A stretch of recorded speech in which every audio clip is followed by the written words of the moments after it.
next guest in our video series is a guy by the name of Alex Dachis. Alex is a mental conditioning consultant based out of Washington State, is a graduate of the University of Ottawa with a master's degree in sports psychology, and has worked alongside elite programs, athletes, and executives since 2016. He has served as a mental conditioning and psychoeducational consultant to the University of Oregon, University of Georgia, the Seattle Mariners, San Francisco Giants, and numerous other elite organizations. Dachis uses a strength-based approach in allowing his clients to identify and realize their optimal levels of performance, even through times of adversity, and finding neutral through a behavior-based plan. We are very excited to have him on our show, and we are really looking forward to you guys getting to learn more about what Alex Dachis has to teach us about mental conditioning. Joined on our show today by Alex Dachis. Alex, introduce yourself to our audience. Yeah, thanks for having me, Brian and John. So I'm what you call a sports psychology consultant. Been in the field since 2016. Currently, I'm based out of the Pacific Northwest. Just kind of a brief overview. I serve with the Mowad Consulting Group. Some of your listeners might have heard of Trevor Mowad, kind of the fame of starting with the Alabama Crimson Tide with Coach Saban through Coach Smart, all the way through that coaching tree, and probably a more recognizable through Russell Wilson. So I've had the honor of working with Trevor, and then also independently as a private mental conditioning coach, sports psychology consultant. There's 1,000 different names, but simply anything that deals with the mind as it relates to performance. And to be honest, I don't come from a football background.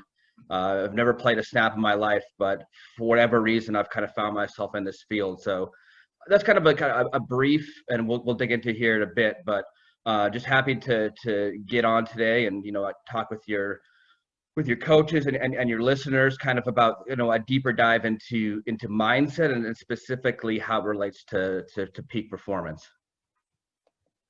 So Alex, what inspired you to enter into the career of sports psychology and mental performance? Yeah, so it's kind of realistically, it's a long story. I'll kind of give you the briefest notes here possible. I would say from a young age, like a lot of people, I was really into sports, and earlier on, I remember like as a kid, I pretty much learned how to read just in the back of a car, just reading baseball cards. And after a while, I wasn't really into the stats. I was always like super interested in reading like those little lines about where they're from. Did they have any unique story? So I always just, for whatever reason, like I was never the guy that wore jerseys or was into the stats, but like I just remembered, oh, this guy or this girl or whatever, they had this kind of this background. So I was always picking up sports biographies, autobiographies, and really loving to dig into just these little stories of these athletes. And, I really put a lot of value into kind of that personal makeup. And I never really thought of it as a career, even at a young age. I was an athlete myself. I grew up in Alberta, Canada, where it's probably as cold, if not colder than where you guys are right now, Minnesota. But I had the chance growing up there. Then I moved to Florida to go to IMG academies and play baseball. And at that time, my goal was to be a professional baseball player or get to the major leagues. And I was lucky at that time to have exposure to sports psychology, and this was in the early 2000s, and at that point it was really in its infancy. And quite honestly, I didn't really see the value of it. Like I said, even though I really liked the real life side of athletes, I never really saw the value of it to myself. And what I mean by value is I never really connected how it can make me a better player. So long story short, so I went through my own playing career, went through university, started working in sales, just working just normal nine to five. And I really had this urge, just as I matured, and I have a wife who's a psychotherapist, and just through my own kind of growth, I just really connected to me to take my passions in athlete development and really seeing that there was kind of this need of working on the psychology side. So I never, even when I was an athlete myself, I think that was one of the weirdest things, was as an athlete myself, I never saw value in this.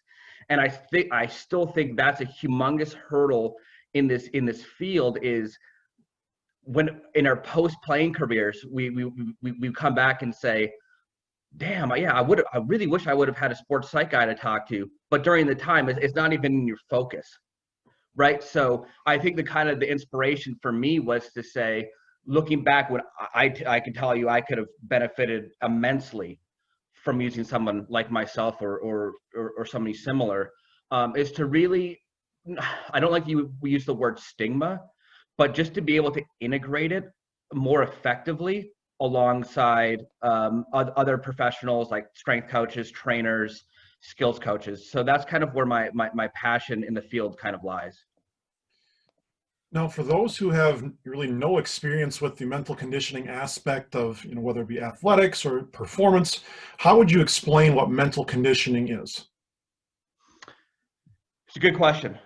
And I think there's such a range in kind of the services people provide, which is good. And then also kind of adds to some confusion out there.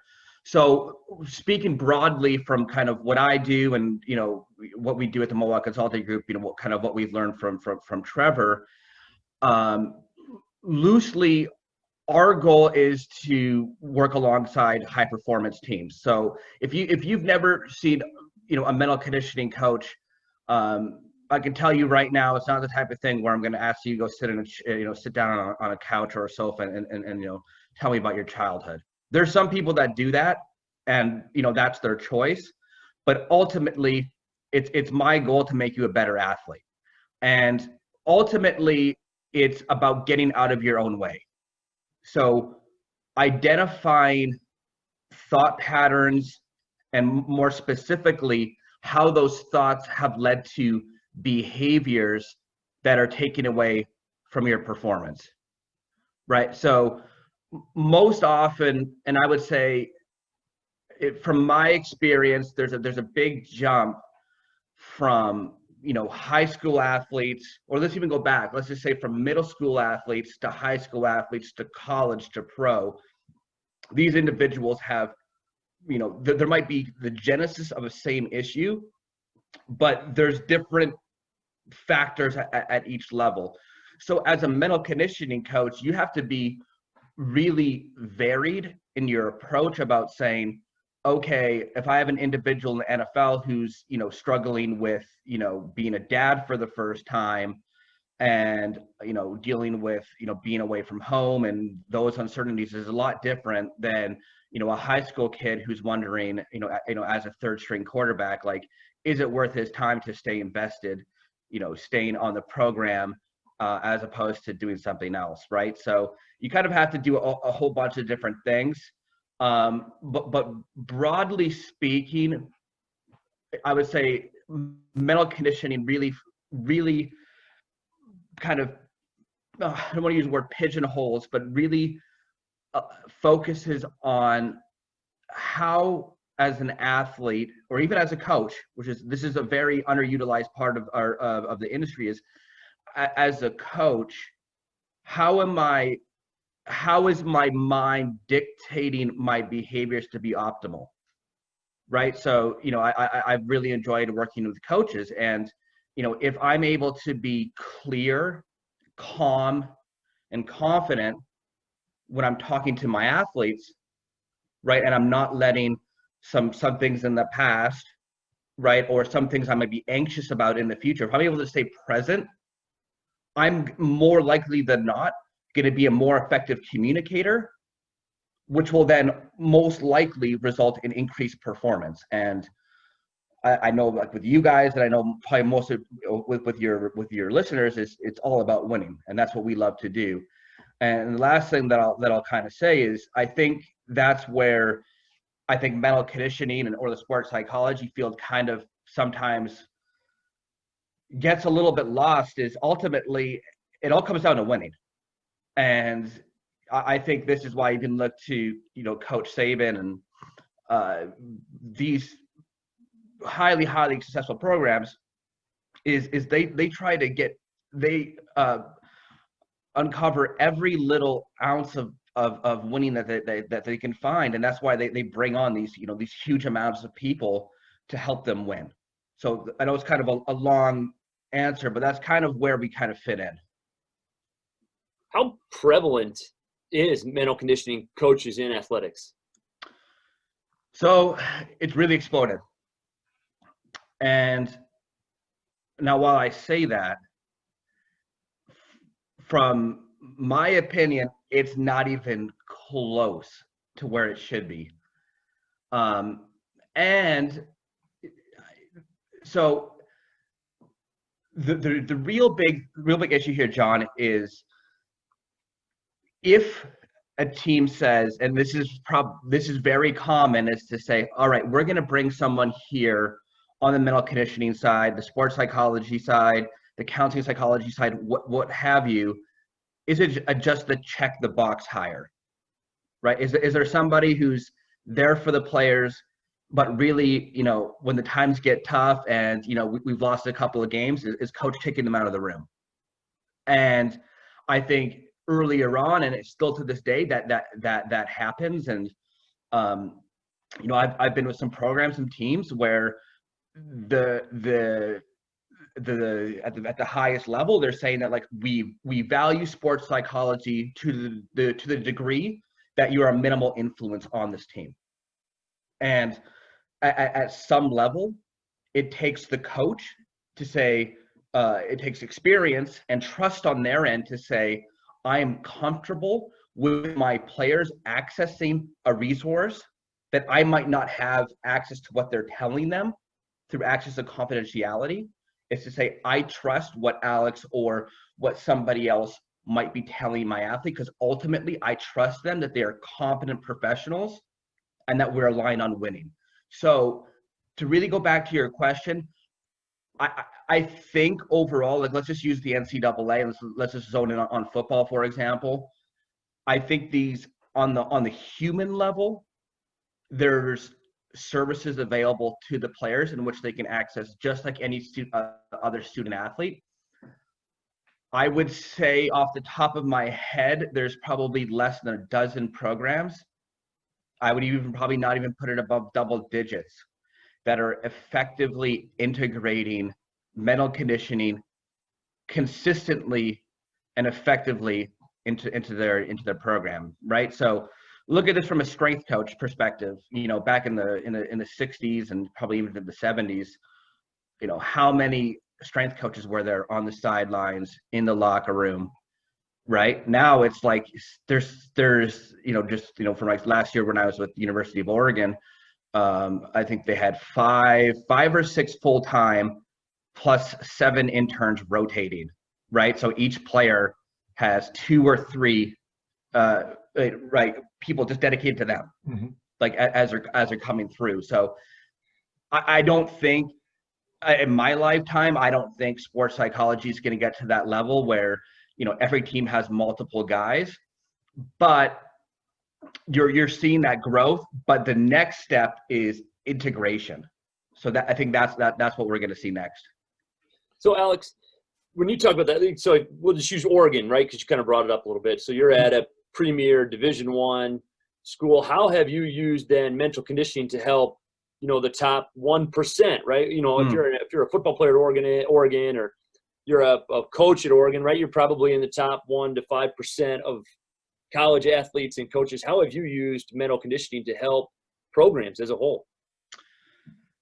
And that's a great question. And like I alluded to before, is ultimately, let's just say I'm working with a high school athlete or a middle school athlete, ultimately, you know, I can give you all the mental tricks in the book, but I'm sorry, you just might not have that five tool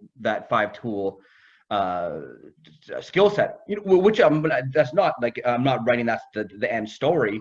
You're going to have a different path. But you know, for Oregon, and you know, broadly speaking, so a lot of my work is focused with the elite, the top 1%, and that's also too with Trevor Moawad is you know, we spend our time immersed in these elite environments, and at the broadest level, it comes down to this concept of what we call neutral thinking.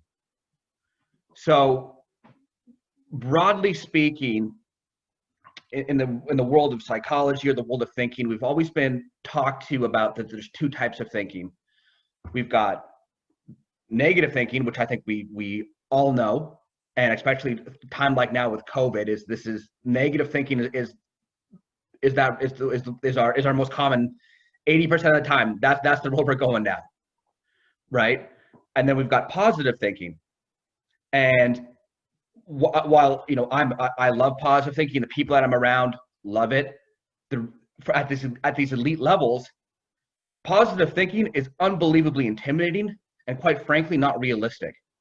So that's where we came up with this middle ground called neutral thinking, behavior based. So in these elite programs is to say, what is my behavior that I can do right now outside of external circumstances? Because the reality is when you have 5 stars playing against 5 stars, you're not going to win every time. But what you can win is how I control my behavior.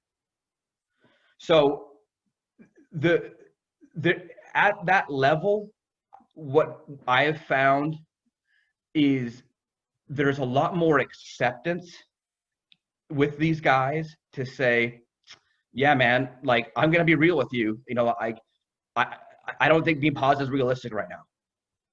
And I know it's really easy to be negative, but let's find this neutral ground, being right in the middle, being neutral. And what we do, there's 2 stories here that I'll kind of go over. So the first thing that I do, and I learned this from Trevor earlier on, is with these programs. So there's one thing that you can do if you don't believe in sports psychology, you don't believe in its efficacy or whatever, is the best thing you can do is, if you have a negative, if you're thinking something negative, just don't say it out loud. Just keep it to yourself. That alone, by just not speaking that out into existence, is you're not giving it more life than what it is, and then also you're not impacting the person around you who might actually be having a good day, right? So then you're understanding your influence. And also too, whenever we go in there for these first sessions, is we pull up this clip, and I'm sure you can probably put a link into this with your listeners here.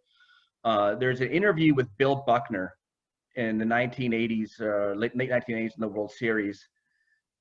And if he was a baseball player, now if you listeners don't know what happened, he was in Game 6 of the World Series. And before that game in batting practice, so in the pregame warmups, he said the nightmare is going to be if I let the game-winning ball score on a ground ball through my legs. You know, fast forward about 5-6 hours, guess what happens? The ball goes through Bill Buckner's legs, which ends up costing them the World Series, right? So that's an example of, if I speak out something in that negative manner, in that negative way, I'm giving myself, the research shows us that we've partnered up with Georgetown University and other institutions to show us that just by speaking that negativity gives it up to a 7 to 10 times more probability of happening. Now let's kind of not really fast forward, but kind of shift gears here and then talk about the preparation piece of things, because that kind of goes along with, you know, the preparation mentally that you're referring to there. And so, you know, preparation is so important in every avenue of life, and it can breed confidence in people, give them that control and security that they are seeking. So while that is all good, we also know that we live in a situation and a world that is unpredictable and can change very quickly. So with that in mind, how can the principles of mental conditioning be applied to dynamic situations to help improve their performance? So I think preparation, like I think as you've kind of noted, preparation directly leads into our confidence, right? So the example that I like to use is, as I, you know, you guys being, you know, integrated in the high school world, is to say, you know, think about a pop quiz. It's one of the most, like, for me, thinking back, like one of the most like anxiety riddled feelings is if I get a pop quiz, I'm like, damn man, like I'm not ready for this. And you start to question yourself and you start to like not go through your full abilities, right? You're not firing at all cylinders, right? As opposed to if you're told, being like, hey, you've got a test in a week, here's what to expect. That then allows me to practice the behaviors of studying and reviewing, which will probably give me more confidence, right? So as you said, preparation breeds confidence.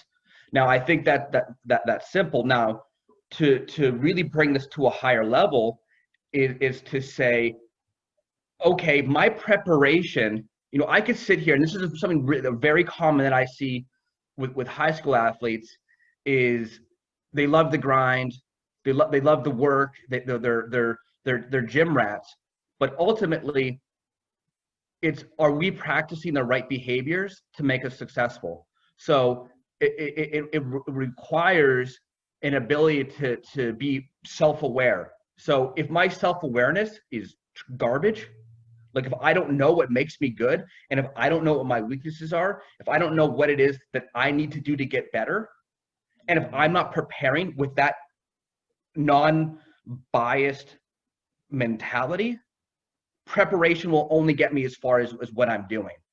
And I really think that we've all seen people who kind of really, I would say, kind of are afraid to a degree of being open and accountable by saying, I need to get better in this avenue of my performance because I want to get better, as opposed to saying, I'm going to prepare the way that I know how to do, and I'm comfortable that way. So that's what I always do, is to say preparation is only as good as our self-awareness. And I think as a whole, you know, my philosophy is really getting athletes and coaches is to really first understand who they are, be themselves, and to really understand what makes them good. And more importantly, what are the things that make them not good? So at that, even that we talk about that elite level, I think we can all agree that there's the physical tools most commonly are there. So it's not as much what it is that you do, but it's more about what it is that you don't do to elevate your performance. So I think in this really weird time that we're going through and dealing with so much uncertainties and what the future holds, what it doesn't hold, is to understand that I can control my behavior and I can control what I know will make me more effective as an athlete, as a person, as a student, as a coach, as a husband, whatever. And I'm going to commit to that, but by always being self-aware and understanding that I can always get better. Many of our listeners are coaches who work with student athletes from, you know, all sorts of walks of life, and some of which are students with a history of mental health illnesses. Is mental conditioning something that can help improve a student athlete's mental health? And if so, how do you guys approach that? I think overall, my short answer is yes. However, you kind of have to tiptoe that carefully. And, you know, let's just look at it from like, okay, here we are. I'm at a high school. Let's say I'm at a high school in Minnesota. You know, if I'm a high school coach, you got to trust your heart and to say, okay, I'm doing everything that I can to help this individual. But if you feel like there's so many most commonly there could be stuff going on at home, and they might not be getting the support that they need.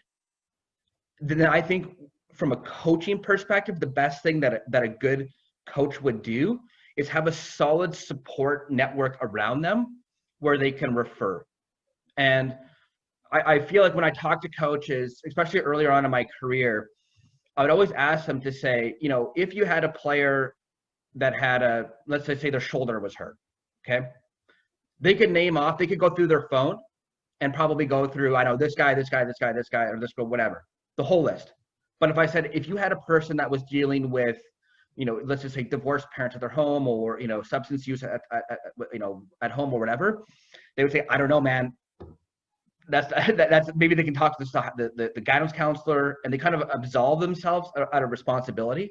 So I think the first step is empowering yourself as a coach, is to say, I'm not going to put up with this, and I'm going to find you some help. And a really good example of this, and I forget his name, is if you watch I really like the series Last Chance U. I don't know if you guys have seen it, but in the last season, the coach, his wife was a therapist, and he kind of looked at his players really uniquely through the lens of saying, okay, as a coach, I can only really help you. Okay, let's go to X's and O's. I'm going to kind of stay in that lane. I'm going to support you as an individual. But he conveniently had a wife who was a therapist, and said, you just go talk to my wife, and, just do what you have to do. And I think, so that's an example. Now, I don't think, it's kind of, for me, there's some blurred boundaries there, but I think the thought was right, is to say, as a coach, he recognized that, like, okay, I can do so much here, but I can empower myself as a coach, as a leader, to point you in the right direction, because I care about you as not only as an athlete to this team, but as a human. So I think the goal here is to say to a coach is, you don't need to be a trained therapist, but you can be a good listener, care about people, and point them in the right direction. Now, kind of going off of that, if we have different players on our team with maybe different ability levels, both physically and mentally, and as a leader, we're trying to improve the mental conditioning techniques of all these different ability levels, what would be some of the ways in which we can reach these different people of different various mental or physical abilities within our team? So I think commonly the number one thing that I hear from coaches is focus. And I kind of think that's BS. We focus to the degree that we want to. I don't spend a lot of my time on focus. Motivation, I think most, especially at elite level, when you see the amount of zeros that are at the end of the paycheck, or what could be at that next contract, motivation really isn't kind of a technique or a way to integrate this. For me, it really comes down to, we did this a lot at Oregon, and I really liked it. It was what we call guided imagery or visualization. Now, to some of your listeners, they might have had some experience with that. Essentially what it comes down to, and this is really important, this is what I'm working with a lot of my athletes right now, who've been, even at the elite level, they haven't been able to play their sport for, almost a year or coming up over a year, right? So we talk about getting reps. So if I can't get a live rep in, what guided imagery or guided visualization does essentially is it imprints repetitions in our mind of us going through these experiences. And what the research has shown us is that if we really integrate the five senses, right? So I often get these ones jumbled up, right? My smell, how I hear, see, taste, and so I always get four. What, maybe you guys can help me on the other one there that I missed. Which one did I miss? Touch, feel. Touch. Yeah, there we go. So if we integrate all of these, right, as we're running through these mental reps in our mind, there's research showing back to, and I know that I was really interested because the pre-Soviets did, and the Soviets did this with their weightlifters, because quite honestly, you can't be going at max reps all the time. that they would have them visualizing them getting PRs and hitting new personal records in their reps at the gym, just by going through these super deep essentially dreams, going through in their head, using all those five senses. So really feeling what the barbell feels like, feeling that knurling in your hands, and like smelling the chalk, when you're getting on your hands, right? Hearing like those weights clang, and seeing that bar like lift over your kneecaps, right? And really shrugging, really feeling it, getting these real deep images of you being successful.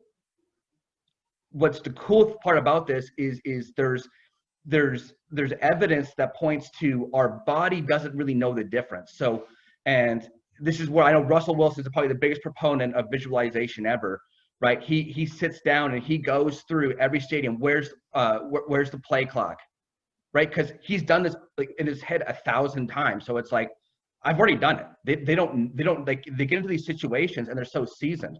So on paper, it might say, well, I played 8 games. Well, in my mind, I played 87. So I think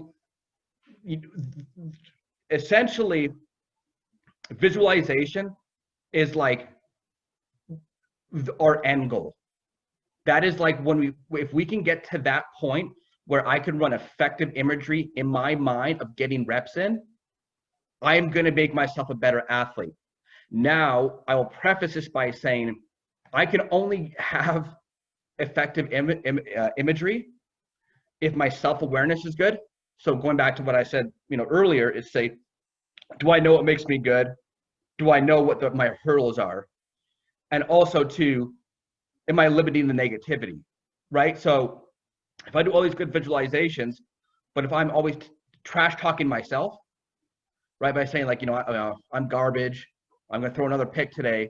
Well, I can run all of those images in my head, but when I hit the field, I'm still running that dialogue, right? So it really comes down to our first step, limiting our negativity.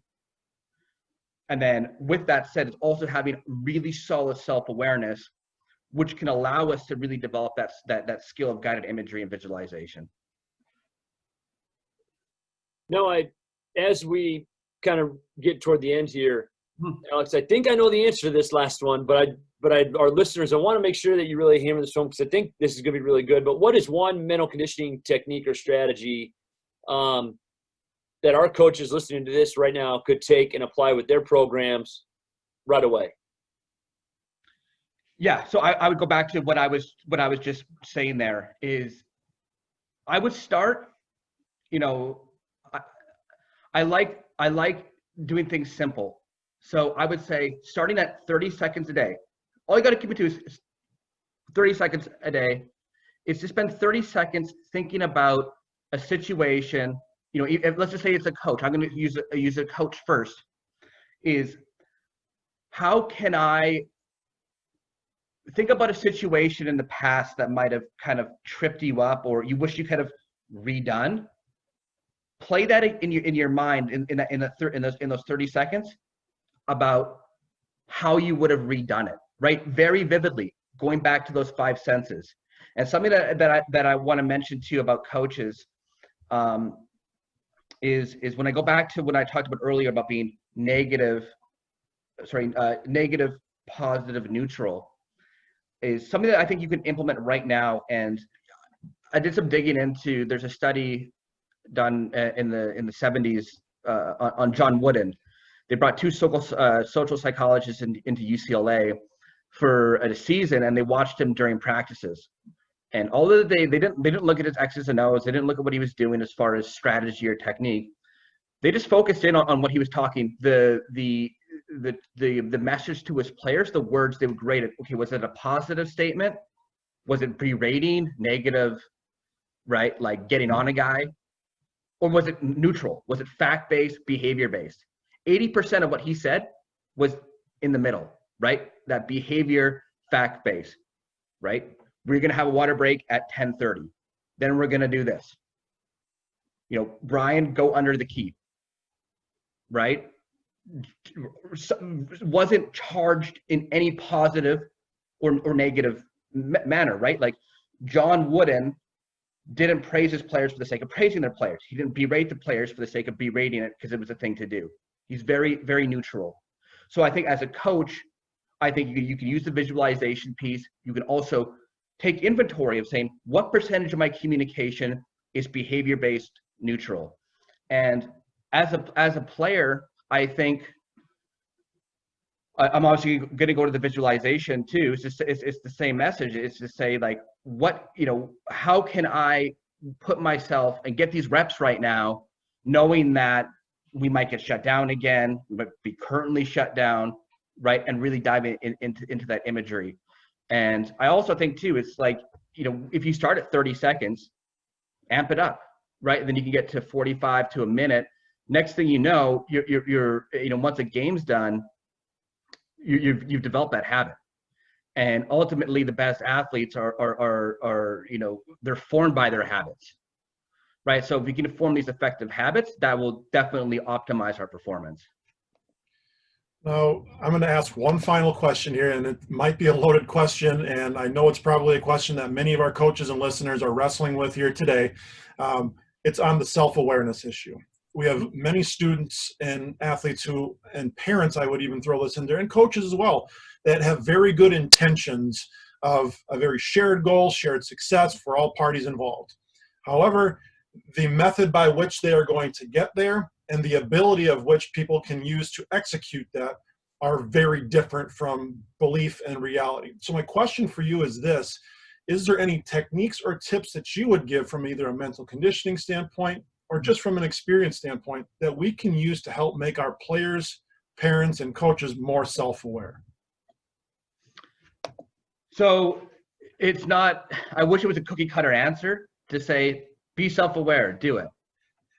But it ultimately comes down to, and I know Google, if you look into one of the companies, they've done a really good job of what you call psychological safety. Now, I'm realistic in just saying, like, okay, that's pretty soft, right? But from a coaching standpoint is to say, if I want my guys to become self-aware as a coach, as a parent, as an educator, I really need to have my players or whoever really trust that I have their back authentically. Is to say that, okay, I can go to coach and, I can really be, he's consistent in how he behaves, and like I feel comfortable, right? So often, even myself, like I wasn't self-aware until later in, especially as an athlete. I really struggled in it because I felt that I was defined. So my identity was defined on how my coach viewed me. And my coach wasn't, I never had coaches growing up that were, I would say, psychologically stable. Now, I don't mean that they were bad people. They were unpredictable. So that made, how could I be self-aware if the people around me, don't give me the tools to? So to answer your question, if I want to grow self-awareness is in the ones around me, I need to be, as a leader, it takes a lot of courage and it takes time is for your players to really trust you and to say that this guy has my back and he's here, he's not defining me by my performance, but he's defining me by my behaviors and my commitment to the effort to execute the plan and the process as a team. Now, Alex, if people want to find more work about Trevor, and what he's doing and what you're doing with your organization, where can they find some more resources about your guys' work? Yeah, so I keep a really low profile on social media, and I do that as a benefit to my athletes and my teams.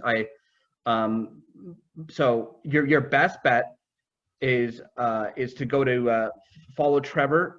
It's Trevor Mowat on Instagram, and there's tons of videos. I would recommend there's on YouTube. We've got a whole series that we released with Russell Wilson. We've got more stuff in the pipeline, and we also just had a book come out, or Trevor did, called "It Takes What It Takes."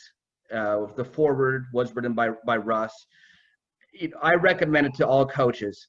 There's just tons of great takeaways on there, great stories, starting from, times working with tennis players or coaches like Nick Bollettieri, through Nick Saban, Kirby Smart, to guys like Russell Wilson, and to even some like lesser known, like guys like Fred Taylor, who was in Jacksonville, and just tons of great stories and great takeaways about how to optimize the mind and to ultimately become a more consistent, better performer.